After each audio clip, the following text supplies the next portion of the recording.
Barkada goals gayud kini unom ka maghigala sa Davao City kinsa human sa kadekada ilagayod na tukod ang ilang pangandoy nga cafe.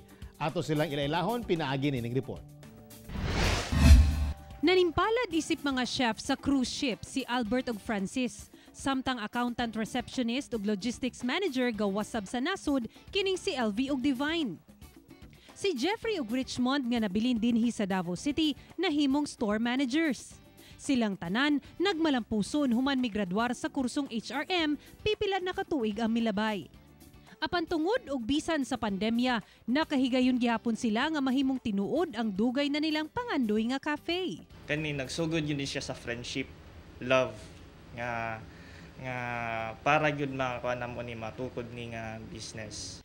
Buot nilang mapatilaw sa mga Dabawenyo ang lasa sa Western ug Mediterranean cuisine nga gamit ang local ingredients. Lami siya nga murag na pagka-spicy. Perfect siya sa mga dinner date. Minakalami. Bisan sa pandemya, determinado kining magbarkada nga mapadayon ang ilang negosyo. Busa doon na sila'y mensahe alang sa kabatan-unang sa Manila. Na dili dapat basihan ang pandemic or kagulian sa atong kinabuhi para mo give up ta. Kahit unsa man ang religion nimo, ang faith nato ba dira ta magstand, that is our foundation, our faith. Kauban si Melchor Awing sa kamera, ako si Sara Hilomen Velasco para sa One Mindanao.